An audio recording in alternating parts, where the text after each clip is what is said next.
Hello friends, S के career academy में आपका स्वागत है। आज हम पढ़ेंगे क्लास 12th की फिजिक्स, जिसमें पढ़ेंगे हम चुंबकीय क्षेत्र के बारे में।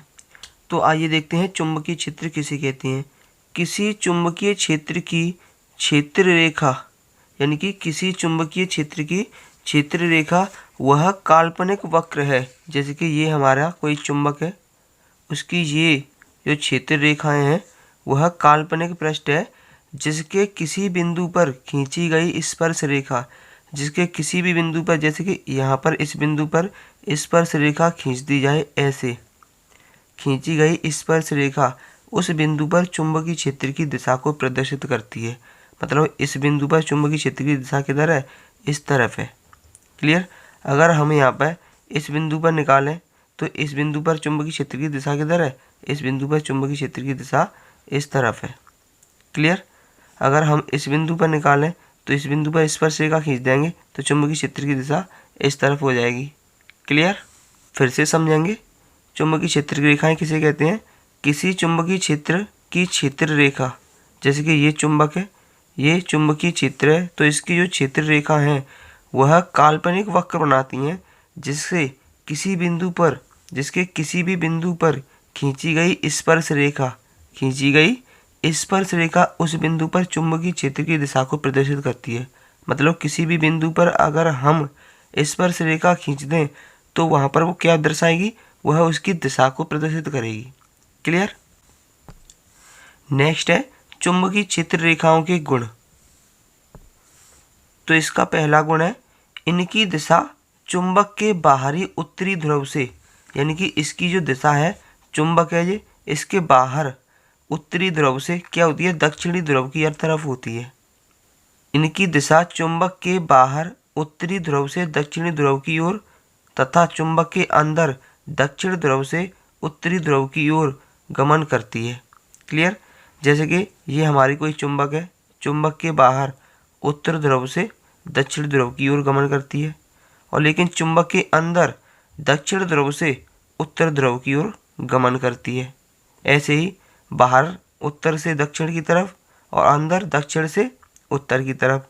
इसी प्रकार ऐसे उत्तर से दक्षिण की तरफ और अंदर दक्षिण से उत्तर की तरफ, यानी कि ये एक बंद वक्र बनाती हैं। कि हम इसे कह सकते हैं कि जो चुंबकीय बल रेखा होती हैं वो सतत बंद वक्र बनाती हैं। तो यहाँ पर लिखेंगे अर्थात ये रेखाएं सतत बंद वक्र बनाती हैं। अगला पॉइंट है चुंबकीय क्षेत्र रेखाओं के किसी बिंदु पर खींची गई स्पर्श रेखा उस बिंदु पर चुंबकीय क्षेत्र की दिशा को प्रदर्शित करता है। जैसे कि ये चुंबकीय क्षेत्र की रेखा है, इसके किसी भी बिंदु पर खींची गई स्पर्श रेखा, जैसे कि इस बिंदु पर स्पर्श रेखा खींच दी जाए तो ये क्या प्रदर्शित करेगा? इस बिंदु की दिशा प्रदर्शित करेगा। क्लियर? नेक्स्ट पॉइंट है अधिक तीव्रता वाले चुंबकीय क्षेत्र में चुंबकीय क्षेत्र रेखाएं सघन एवं कम तीव्रता वाले चुंबकीय क्षेत्र में विरल होती हैं। जैसे कि यहाँ पर देखेंगे, यहाँ पर चुंबकीय क्षेत्र अधिक होता है तो यहाँ पर कितनी है? ये सघन है। और यहाँ पर चुंबकीय क्षेत्र कम होता है तो यहाँ पर कितनी है? विरल है। ऐसे ही यहाँ पर चुंबकीय क्षेत्र अधिक होता है तो चुंबकीय क्षेत्र की रेखा यहाँ पर कितनी है? सघन है। क्लियर? और यहाँ पर चुंबकीय क्षेत्र कम होता है तो यहाँ पर कितनी है? विरल है। जैसे कि यहाँ पर कम होता है तो यहाँ पर विरल है। यानी कि हम कह सकते हैं कि चुंबक के जिस स्थान पर चुंबकीय क्षेत्र सबसे अधिक होता है वहाँ पर चुंबकीय क्षेत्र रेखाएं सघन होती हैं, और जहाँ पर सबसे कम होता है वहाँ पर विरल होती हैं। अगला पॉइंट है एक समान चुंबकीय क्षेत्र में क्षेत्र रेखाएं एक दूसरे के समदूरस्थ होती हैं। जैसे कि ये एक समान चुंबकीय क्षेत्र है, इसकी क्षेत्र रेखाएं एक दूसरे के कैसी हैं? समदूरस्थ हैं, यानी कि समान दूरी पर स्थित होंगी। क्लियर है? अगला पॉइंट है चुंबकीय क्षेत्र रेखाएं कभी एक दूसरे को नहीं काटती हैं। जो हमारी ये चुंबकीय क्षेत्र रेखाएं होती हैं वो कभी एक दूसरे को नहीं काटती हैं। क्यों नहीं काटती हैं?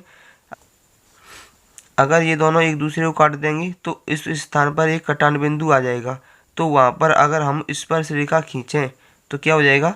ये यहाँ पर स्पर्श रेखा इस तरफ खींचेंगे और एक इस तरफ खींचेंगे तो क्या हो जाएगा ये कि एक ही बिंदु पर दो चुंबकीय क्षेत्र की दिशा प्रदर्शित करेगा, जो कि असंभव है। जैसे कि मान के चल रहे हैं यहाँ पर एक चुंबकीय क्षेत्र रेखा इधर से आ रही है और एक चुंबकीय क्षेत्र की रेखा इधर से आ रही है।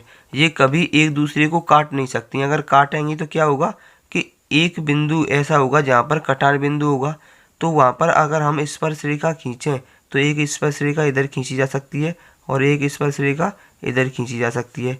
तो वहाँ पर क्या होगा, वहाँ पर ये एक ही बिंदु पर दो चुंबकीय क्षेत्र की दिशा प्रदर्शित करेगा। क्या करेगा, दो चुंबकीय क्षेत्र की दिशा प्रदर्शित करेगा, जो कि असंभव है क्योंकि एक बिंदु पर केवल और केवल एक ही चुंबकीय क्षेत्र की दिशा प्रदर्शित हो सकती है। अगली हेडिंग है चुंबकत्व का आणविक सिद्धांत। आइए देखेंगे चुंबकत्व का आणविक सिद्धांत किसे कहते हैं। तो सिद्धांत नंबर फर्स्ट है, चुंबकीय पदार्थों का प्रत्येक अणु स्वयं में पूर्ण चुंबक होता है, जिसे हम मूल चुंबक कहते हैं। इसका प्रमाण है, चुंबक को विभाजित करने पर प्रत्येक भाग का चुंबक होना। जैसे कि अगर कोई हमारी चुंबक है जिसका एक नॉर्थ पोल है और एक साउथ पोल है, अगर इसको हम विभाजित कर दें, अगर इसको हम तोड़ दें तो क्या होगा, ये नॉर्थ अपने ही स्थान पर रहेगा और ये वाला साउथ अपने ही स्थान पर रहेगा। लेकिन यहाँ से क्या होगा कि ये नॉर्थ यहाँ पर साउथ उत्पन्न करेगा और ये साउथ है यहाँ पर नॉर्थ उत्पन्न करेगा। इसका मतलब क्या है, ये अलग चुंबक बन गई और ये अलग चुंबक बन गई। यही वो कहना चाहता है कि चुंबकीय पदार्थ का प्रत्येक अणु स्वयं में एक पूर्ण चुंबक होता है। मतलब अगर इसे हम तोड़ दें तो ये भी क्या है, एक अपने आप में पूर्ण चुंबक होगा, जिसे हम क्या कहते हैं, मूल चुंबक कहते हैं। जिसका प्रमाण क्या है, चुंबक को विभाजित करने पर, अगर एक चुंबक को विभाजित कर देंगे दो भागों में या चार भागों में, तो प्रत्येक भाग एक चुंबक होगा। मतलब ये भी क्या एक चुंबक है। सिद्धांत नंबर 2 है, अनुचुंबकीय अवस्था में चुंबकीय पदार्थों के अणु। ये हमारे अनुचुंबकीय अवस्था है किसी भी पदार्थ की। तो इसमें क्या कह रहा है, चुंबकीय पदार्थों के अणु पारस्परिक आकर्षण द्वारा, मतलब ये आपस में कैसे आकर्षित हो रहे हैं, आकर्षण द्वारा विभिन्न आकृतियों वाले बंद अणु समूह में विभक्त रहते हैं। मतलब अलग अलग आकृति बनाते रहते हैं ये, और इस प्रकार बंद समूह बनाते हैं कि एक अणु का N ध्रुव दूसरे अणु के S ध्रुव के समीप रहता है।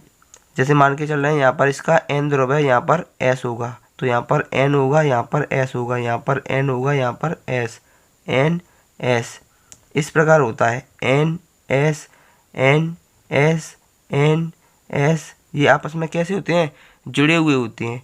ये सभी के कैसे होते हैं, एक का N ध्रुव दूसरे का S, दूसरे का N तीसरे का S, इस प्रकार आपस में जुड़े रहते हैं। इस कारण चुंबकीय पदार्थ के चुंबकत्व का प्रदर्शन नहीं कर पाते हैं। ये क्या होता है कि ये आपस में अपनी शक्ति को खो देती हैं। क्लियर है। अब क्योंकि ये अपनी शक्तियों को खो देंगे तो इसमें आकर्षित या प्रतिकर्षित करने की क्षमता नहीं रहेगी, तो ये एक चुंबक नहीं होगा। क्लियर। चुंबक कब होता है, जब कोई भी चुंबकीय पदार्थ हो, उसके सभी नॉर्थ पोल एक पॉइंट पर होते हैं और सभी साउथ पोल दूसरे पॉइंट पर होते हैं। ऐसे नहीं होते हैं कि एक का नॉर्थ दूसरे का साउथ, दूसरे का नॉर्थ तीसरे का साउथ, इस प्रकार नहीं होते हैं। अब इसका प्रमाण क्या है, चुंबक को पीटने पर या पटकने पर उसका चुंबकत्व का नष्ट होना। जैसे कि कोई भी चुंबक है, ये चुंबक है, अगर इसे पीटें या पटक दें तो इसके सभी नॉर्थ पोल और साउथ पोल क्या है, इस तरह विभाजित हो जाएंगे, सभी अलग अलग, तो इसका चुंबकत्व खत्म हो जाएगा, यानी कि आकर्षण या प्रतिकर्षण करने की क्षमता इसमें खत्म हो जाएगी। अगला सिद्धांत है, जब किसी चुंबकीय पदार्थ को चुंबकित किया जाता है तो अणुओं के बंद समूह टूटने लगते हैं। जैसे कि मैंने अभी बताया था कि अगर कोई चुंबकीय पदार्थ है जिसमें क्या होते हैं, बंद समूह होते हैं, वो अलग अलग आकृति बनाते हैं इस प्रकार। तो एक का नॉर्थ पोल होगा तो दूसरे का साउथ होगा, तीसरे का नॉर्थ होगा, फिर south north south north south, इस प्रकार होंगे। तो क्या होता है कि अगर इसके पास कोई चुंबक को लाया जाता है, यानी कि इसे चुंबकित किया जाता है, तो इसमें जो बंद समूह होते हैं, जो बंद विभिन्न आकृतियाँ होती हैं, वो टूटने लगती हैं। यानी कि सभी नॉर्थ वाले एक तरफ आ जाते हैं अणु और सभी साउथ वाले क्या पहुंच जाते हैं एक तरफ। यानी कि यहाँ पर एक नॉर्थ ध्रुव बन जाता है और यहाँ पर साउथ, यानी कि यहाँ पर हमारा उत्तरी ध्रुव बन जाता है और यहाँ पर क्या बन जाता है, दक्षिणी ध्रुव। यानी कि सभी नॉर्थ वाले एक जगह पे आ जाते हैं और सभी साउथ वाले एक ही जगह पे, तो क्या हो जाता है, ये एक चुंबक बन जाती है। क्या बन जाता है, एक चुंबक बन जाती है। क्लियर। तो यही लिखा है इसमें, जब किसी चुंबकीय पदार्थों को चुंबकित किया जाता है तो अणुओं के बंद समूह टूटने लगते हैं। जैसे कि इस प्रकार ये टूटने लगते हैं और अलग अलग विभाजित हो जाते हैं, टूटने लगते हैं, और अणु निश्चित क्रम में समांतर रेखाओं में जमने लगते हैं। ये समांतर रेखाओं में जमने लग गई एक तरफ, और यहाँ भी समांतर रेखाओं में जमने लग गई। क्लियर। जिसके फलस्वरूप चुंबकीय पदार्थ में चुंबकत्व उत्पन्न होने लगता है।